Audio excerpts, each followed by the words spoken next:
नमस्कार दोस्तों, ocean network में आपका स्वागत है। ये तो आप और हम जानते ही हैं कि अब 22 जनवरी बस 3 कदम दूर रह गया है और पूरा देश जो है इस समय राममय है। 22 जनवरी को बल्कि उससे पहले ही वहाँ जो आमंत्रित अतिथि हैं, उनका आगमन शुरू हो जाएगा, उनका पहुँचना शुरू हो जाएगा और देश बेसब्री से इस पल का, इस क्षण का इंतज़ार कर रहा है, महीनों से इंतज़ार का बल्कि दशकों से इंतज़ार कर रहा है। उन पलों को अपनी आँखों में भर लेना चाहता है, अपने दिल में उन अ, तस्वीरों को हमेशा के लिए जज़्ब कर लेना चाहता है। लेकिन आप जानते हैं कि जो मंदिर विरोध ही एक धारा रही है और जिनकी राजनीति ही एक्चुअल में मंदिर विरोध पर टिकी रही है।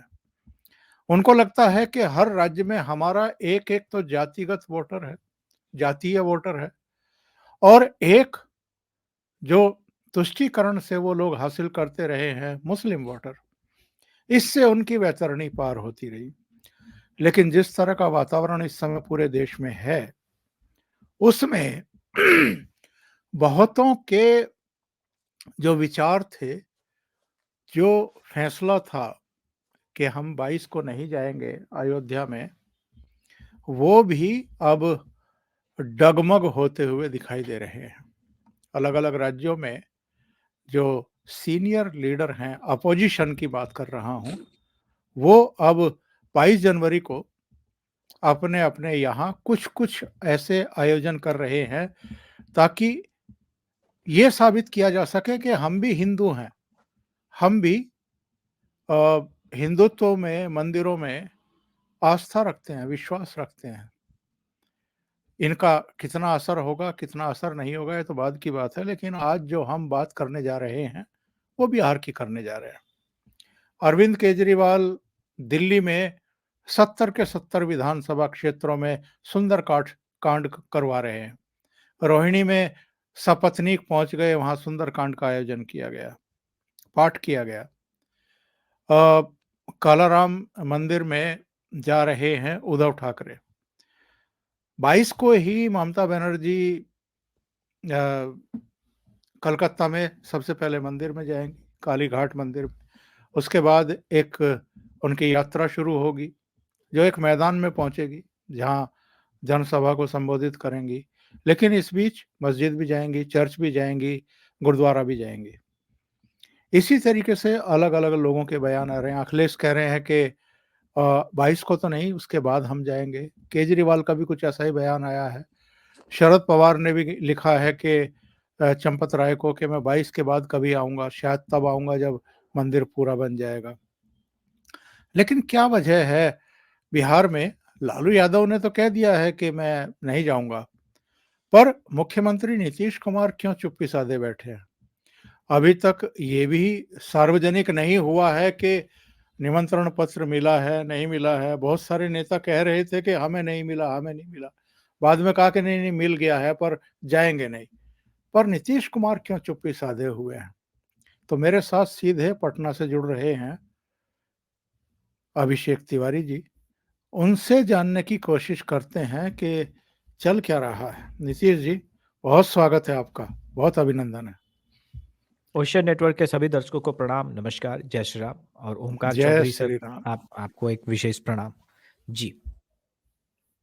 तो नीतीश की चुप्पी का राज क्या है? देखिए, नीतीश कुमार इस वक्त असमंजस में है, उन्हें समझ में नहीं आ रहा है। पहले इस सवाल का उत्तर दूं उसके पहले मैं 2.5 दिन के घटनाक्रम पे आपके दर्शकों को लेके जाना चाहता हूँ।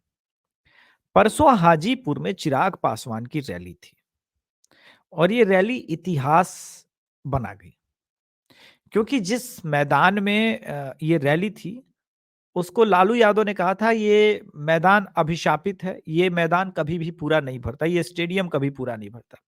और ये सच बात है। उनके पिताजी रामविलास पासवान जी के समय भी, जॉइंट जब आरजेडी और रामविलास पासवान की जोड़ी थी तब भी, अटल जी की जब वहां पे रैली हुई थी तब भी भरा नहीं स्टेडियम, लेकिन कल वो रिकॉर्ड टूट गया, परसों सॉरी।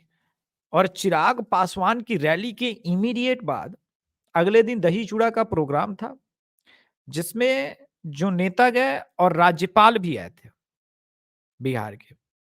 एनडीए के उपेंद्र कुशवाहा गए, जीतन राम मांझी गए। आज दिल्ली में एनडीए और सम्राट चौधरी भी कल थे, लेकिन आज जो एनडीए की घटक दल की बैठक हुई है उसमें बीजेपी बैठक में नहीं थी। चिराग पासवान थे, उपेंद्र कुशवाहा थे और जीतन राम मांझी। संतोष मांझी ने एयरपोर्ट पे जो बयान दिया वो चौंकाने वाला बयान दिया। नीतीश कुमार बीजेपी में आएंगे या नहीं आएंगे, ये निर्णय तो बीजेपी को करना है। यानी एनडीए के घटक दल भी इस स्थिति, ये जो स्थिति बन रही है उससे असहज है। अब ये क्यों है, इसको लेकर के एक फोन कॉल मेरे पास 9:20 पे आने वाला है और वो बहुत कंफर्मेशन दे देगा हमें मोटा मोटी कि क्या होने वाला है। लेकिन एक मोटा मोटी जो मैं आकलन कर पाया हूं इस वक्त, कि बीजेपी इस बात की तैयारी में कि नीतीश को ना लेकर के जो जदयू के और आरजेडी के प्रमुख लोग टूटना चाहते हैं, वो जो आरजेडी वाले टूटना चाहते हैं वो चिराग पासवान, उपेंद्र कुशवाहा और मांझी की पार्टी में शिफ्ट करा दिए जाए, और जेडीयू वाले जो टूटना चाहते हैं वो बीजेपी में, उनका स्वागत है। और अब वो टूट का वेट कर रही है। एक्चुअली में बीजेपी की उम्मीद से थोड़ा डिले है, बहुत सारे लोग ऑलरेडी अमित शाह के संपर्क में हैं। अब समय ही कितना बचा, देखिए जनवरी, अब हम इसको एंड मान लें क्योंकि 22 तारीख तक तो सब राम आयोजन में ही सब कुछ चला जाएगा, प्रभु श्री राम लला कहीं समय। और अप्रैल फर्स्ट वीक में तो मुझे लग रहा है पहले चरण का चुनाव हो जाएगा।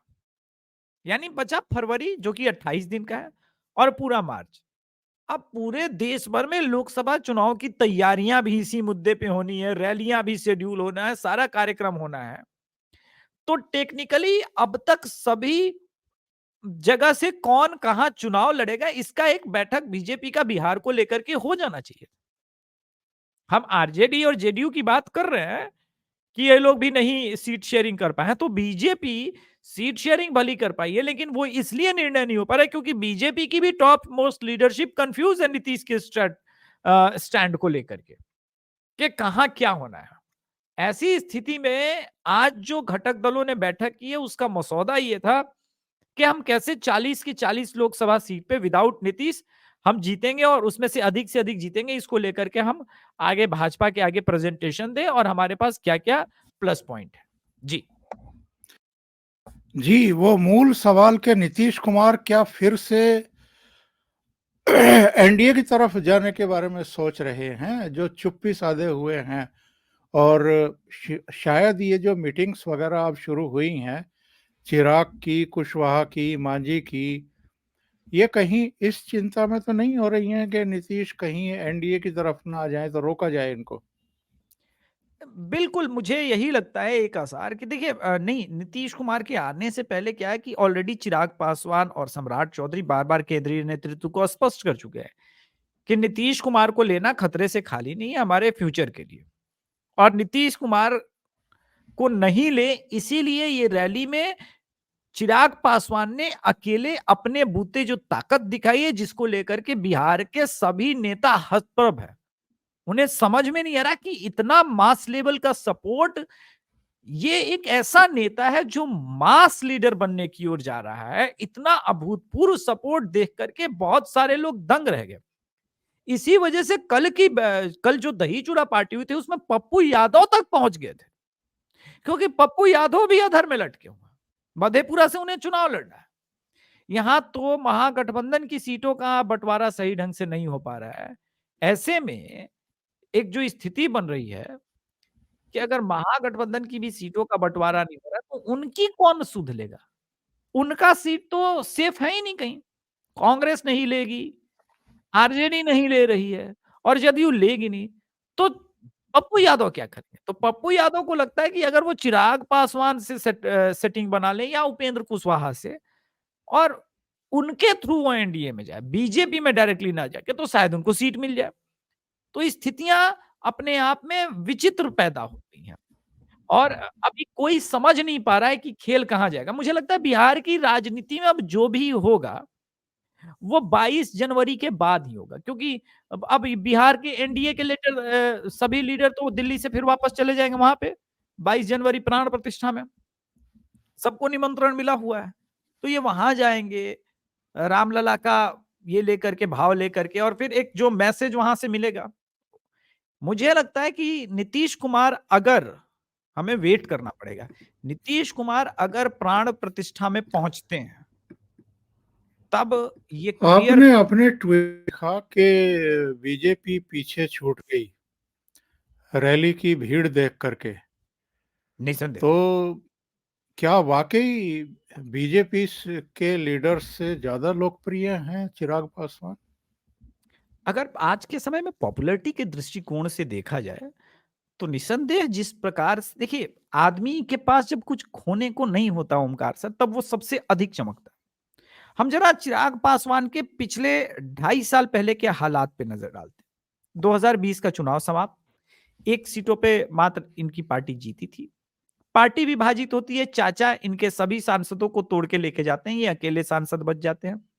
पिताजी का देवासन हो चुका था, पिताजी रहे नहीं, यानी शून्य पे खड़े थे चिराग पासवान। वहां से प्रधानमंत्री पद के जो प्रधानमंत्री हैं नरेंद्र मोदी जी, उनका आशीर्वाद लेकर के पार्टी सहेजी, पार्टी बनाई, बड़े बड़े लोगों को जोड़ा, अरुण कुमार सिंह डॉक्टर अरुण कुमार जैसे लोगों को जोड़ा जो कि जहानाबाद से मोस्ट प्रोबेबली सांसद का चुनाव लड़ेंगे, और सीनियर राजू तिवारी को जोड़ा जिनको प्रदेश अध्यक्ष बना दिया, वो भी ठीक ठाक दमखम वाले आदमी है। और वहां से ये शुरू हुआ। उसके बाद मैंने देखा कि ये माइक्रो मैनेजमेंट कर रहे हैं। जिस प्रकार से जहां पे यदुवंशियों को जोड़ना है यदुवंशियों को जोड़ा है, जहां पे लौकुश समीकरण के लोगों को अपनी पार्टी में तरजीह देनी है वहां पे उनको जोड़ा है। एक समीकरण बेस्ड बड़ा वेल प्लान ढंग से ये आगे बढ़ रहा है। और कल जो परसों वो रैली हुई थी वो उसकी झलक थी। आज बिहार में कोई भी ऐसा लीडर नहीं है जो चिराग पासवान जैसी मास लेवल की रैली अपने बूते कर सके, जो रैली हाजीपुर में चिराग पासवान ने की थी और जितनी भीड़ आई थी। ये भीड़ मुझे, माफ कीजिएगा बड़ी बात बोल रहा हूं, ये भीड़ मुझे लालू यादव की जो लाठी पिलावन रैली होती थी, तेल भजावन रैली होती थी, वैसी भीड़ नजर आई। लेकिन उस भीड़ में लोग बुलाए जाते थे, नाच गाना होता था। ये भीड़ थी चिराग पासवान के जो आइडियोलॉजी है बिहार फर्स्ट, बिहारी फर्स्ट, उसके समर्थन में। आई थिंक चिराग पासवान की इस रैली ने भी बीजेपी को काफी आश्वस्त किया होगा कि एनडीए का फ्यूचर जो है वो सिक्योर चिराग पासवान के साथ है, न कि नीतीश कुमार के साथ है। जी, ये बताइए, ये जेडीयू और आरजेडी के बीच में क्या चल रहा है? हाँ, नीतीश कुमार चुप हैं। लालू यादव से पूछा गया, नीतीश कुमार के यहाँ एक मीटिंग भी हुई थी, लालू यादव से पूछा गया कि सीट शेयरिंग को लेकर के क्या कोई फैसला नहीं हो पा रहा है क्या? एक तरफ जेडीयू है जो जल्दी से जल्दी सीट शेयरिंग पर फैसला चाहती है, लालू कहते हैं कि इतनी जल्दी फैसले नहीं होते हैं। तो चल क्या रहा है दोनों के बीच में? हाँ, ये भी आपके दर्शकों को शेयर करता हूँ। 3 स्टेप में इसको समझते हैं। सबसे पहले जो वर्चुअल मीटिंग हुई थी उसमें नीतीश कुमार को अपना भी नुमाइंदा भेजना था, लेकिन नीतीश कुमार ने आरजेडी को 17 लोकसभा सीट की लिस्ट भेजी है। मतलब ये नहीं कि मैं 17 पे नहीं लड़ रहा हूं, 17 पे तो जदयू चुनाव लड़ ही रही है। परेशानी है कि कौन कौन सी 17 सीटें हम लड़ेंगे, इसकी लिस्ट उन्होंने आरजेडी को भेजी और कहा और कि वो चार कांग्रेस, और 4 पे घोषणा भी कर दी है। हाँ 4 पे घोषणा कर चुके हैं। लेकिन वो जो 17 की लिस्ट भेजी है ओमकार सर, उसमें आरजेडी को ये मैसेज दिया कि वो कांग्रेस से बात नहीं करेंगे। आप इन 17 सीटों पे हम लड़ेंगे और ये बता दीजिएगा। अब वो 17 सीट में 2 सीट बड़ी असमंजस पैदा करने वाली है, जो आरजेडी को भी अनकंफर्टेबल कर रही है और कांग्रेस को भी। एक तो कटिहार लोकसभा सीट है, दूसरा कटिहार के अलावा किशनगंज लोकसभा सीट है, और तीसरी लोकसभा सीट सिवान वाली है। अब सिवान वाली नेचुरली क्यों कंफ्यूजन क्रिएट कर रही है? क्योंकि आरजेडी के बाहुबली नेता शहाबुद्दीन की वाइफ हिना शहाब वहां से लोकसभा चुनाव लड़ना चाहती है, और वो अगर जदयू अलायंस में नहीं होती तो उन्हीं को टिकट भी मिलता, इसमें कोई संदेह भी नहीं है। अब हिना साहब ने कहा कि अगर वो खाते में जदयू की चली जाती है सीट तो वो निर्दलीय खड़ी हो जाएगी या ओवैसी की पार्टी से खड़ी हो जाएंगे, मगर वो चुनाव जरूर लड़ेंगे। अब ये समीकरण डिफिकल्ट है। उसी प्रकार से किशनगंज एकमात्र ऐसी सीट है जो पिछली बार महागठबंधन को गई थी कांग्रेस के खाते में, और तारिक अनवर को लड़ना है कटिहार से। अगर वो भी सीट अगर चला गया तो फिर बचेगा क्या? सिचुएशन जो खड़ी की है, अच्छा इसके अलावे जो 4 सीटों पे खड़ी की उसमें भी 2 आरजेडी के दावेदार वहां पे खड़े हैं, तो सीट शेयरिंग का फॉर्मूला इनके लिए सहज नहीं है। अब नीतीश कुमार के, और इसका कारण मैं बता रहा हूं, नीतीश कुमार को रिसेंटली बार बार प्रशांत किशोर ने अलग अलग माध्यम से मैसेज भिजवाया कि आप 4 से अधिक लोकसभा सीटें नहीं जीत रहे। तो इनके 10-12 सांसद अपने राजनीतिक फ्यूचर को लेकर के जेडीयू के साथ इस अलायंस में असहज है। वो कह रहे हैं या तो एनडीए के साथ मिल जाए, हमें 16 सीटें भी अगर देती है एनडीए तब भी हम खुश हैं, 15 भी देती है तब भी हम 15 की 15 जीतने की परिस्थिति में होंगे। यहां हम जीतने की परिस्थिति में नहीं है, हमारी राजनीति समाप्त हो जाएगी, क्योंकि एक तो 47 विधायक है। अब अगर हमारे सांसद भी कम हो जाए और अगली बार आप सीएम भी न रहे तो फिर जदयू बचेगा कहां बिहार में? जदयू तो की राजनीति समाप्त हो जाएगी। इसी असमंजस के बीच जो है वो कहीं नीतीश कुमार फंसे हुए हैं। वो बार बार बीजेपी की सेंट्रल टीम के दरवाजे को खटखटा रहे हैं। अमित शाह की तरफ से ना है तो वो डायरेक्टली नरेंद्र मोदी जी का दरवाजा खटखटा रहे हैं, लेकिन नरेंद्र मोदी जी का कोई भी निर्णय वो तो 22 तारीख के बाद ही हो पाएगा, पहले तो संभव ही नहीं है। इस वजह से ये डिले हो रहा है बीजेपी में भी और आरजेडी में भी, और जिस वजह से आज मीटिंग इन तीनों भी एनडीए के घटक दलों ने की थी कि हमारे पास क्या क्या विकल्प बच रहे हैं। अच्छा ये बताइए, इन्होंने संयोजक पद ना लेने की अनिच्छा क्यों जाहिर की? विकल्प खुले रखना चाहते हैं या ये महसूस कर रहे हैं कि कांग्रेस फिर से हावी हो रही है इस इंडिया अलायंस में, तो मल्लिकार्जुन खड़गे को अध्यक्ष बना दो, वहां तक तो ठीक है, लेकिन संयोजक बन करके मुझे भी पूरी तरीके से उन्हीं की कठपुतली बन करके रहना पड़ेगा, ये खौफ है? या अपने ऑप्शन खुले रखना चाहते हैं संयोजक से बाहर रह करके? नहीं, नीतीश कुमार अपने ऑप्शंस तो खुले रखना चाहते हैं, लेकिन नीतीश कुमार को अब ये एहसास हो गया कि इस गठबंधन में कुछ बचा नहीं है, और उनको ये भी एहसास है कि blunder has been done, mistake has been made. अब लेकिन ऑप्शन ही क्या है? बीजेपी की स्टेट यूनिट तो बहुत नाराज है, वो लेना नहीं चाह रही है, तो बीजेपी के पास भी क्या क्या ऑप्शन है वो प्रोवाइड कराएंगे, क्या नहीं हो रहा है ये पता नहीं कुछ चल पा रहा है, क्योंकि नीतीश कुमार ये चाहते हैं कि भाई उनके कम से कम 16-17 सांसद चुनाव लड़े। अब भाजपा भी इनको लेगी तो मुझे नहीं लगता 10 से ऊपर की डिमांड देगी लोकसभा में, हालांकि तब एनडीए का नंबर बिहार में 35 से 36 आराम से चला जाएगा, ज्यादा भी जा सकता है।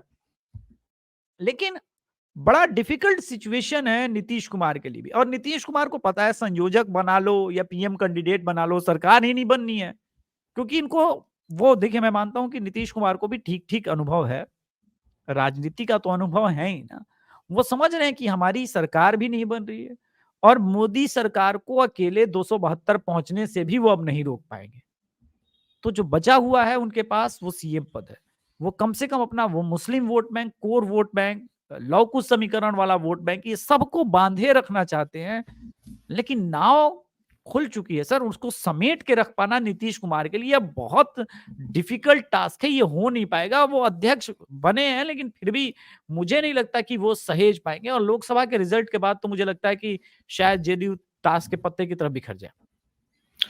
और प्रशांत किशोर की बात अगर सही साबित हो गई, ये 3-4 लोकसभा सीटों पर सिमट गए और लालू यादव की पार्टी को 5-7 सीटें मिल गई, तो 2025 तक मुख्यमंत्री बने रहने का सपना इनका ध्वस्त हो जाएगा लोकसभा चुनाव के नतीजे आने के बाद। लालू फिर इनको मुख्यमंत्री नहीं रहने देंगे। पहली बात तो ये है कि मैं मानता हूं कि प्रशांत किशोर की भविष्यवाणी बिल्कुल सटीक साबित होगी।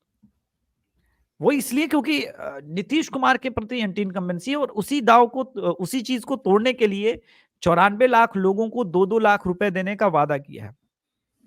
ये सीधे सीधे शायद आज तक भारत के इतिहास में आज तक हुआ ही नहीं, ये सीधे सीधे ब्राइब है।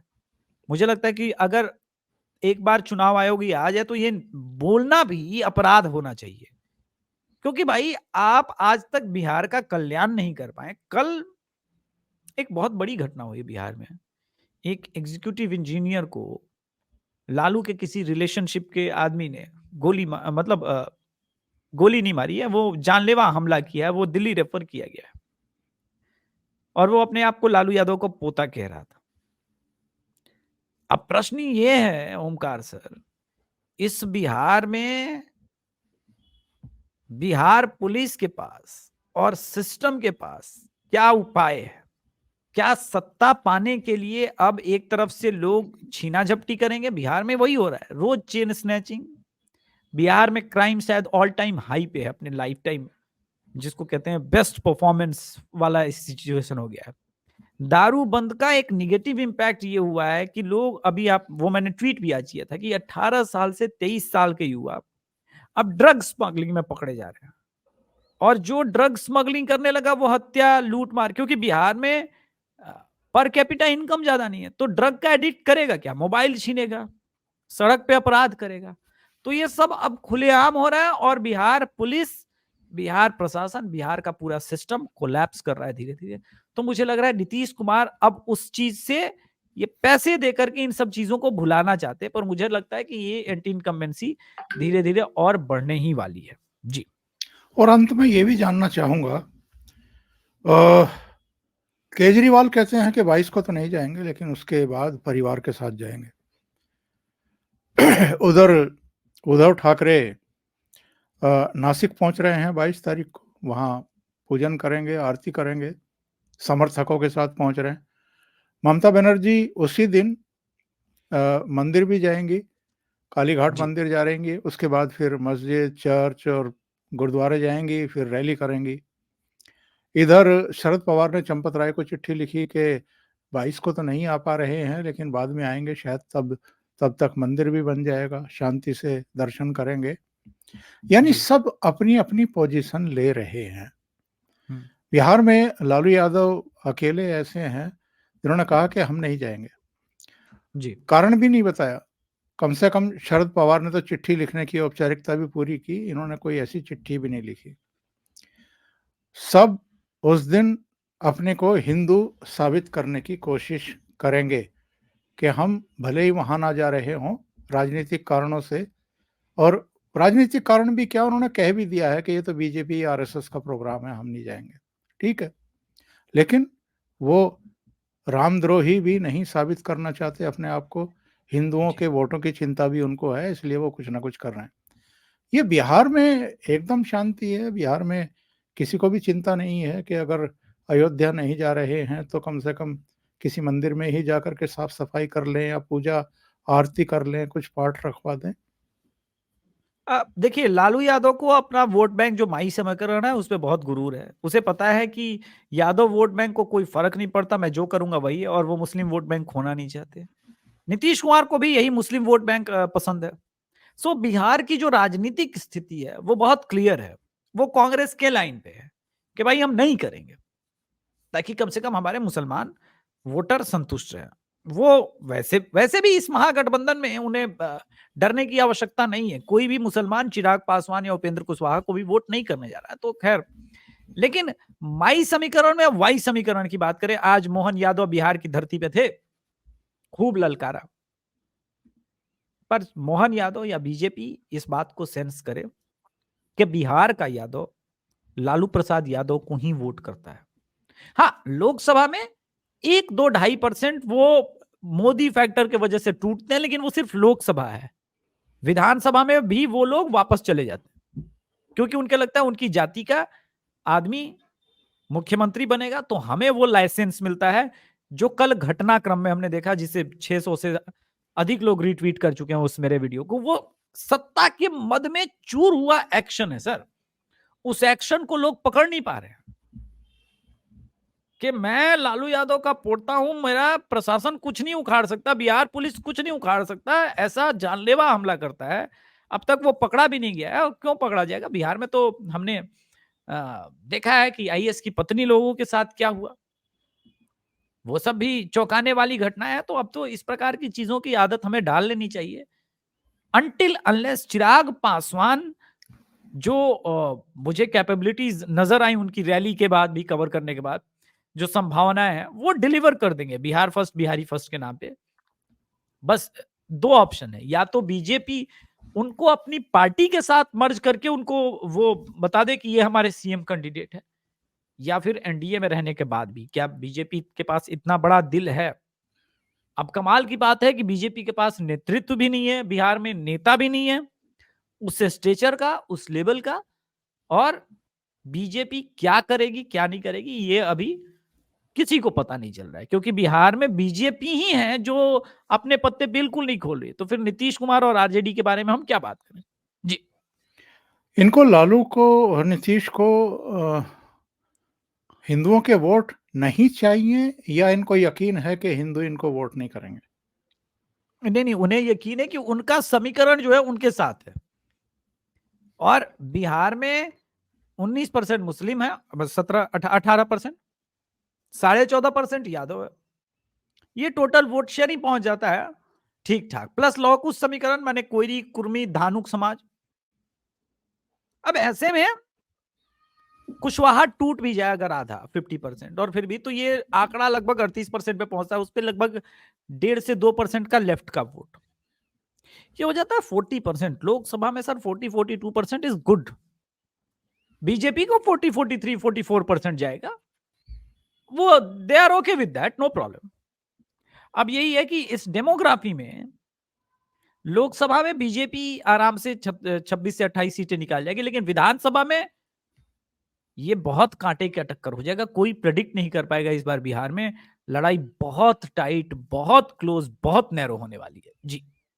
बहुत बहुत धन्यवाद अभिषेक जी, ओशियन नेटवर्क के लिए इतना समय निकालने के लिए और कई महत्वपूर्ण मुद्दों पर चर्चा करने के लिए। नमस्कार। जय श्री राम। जय श्री राम।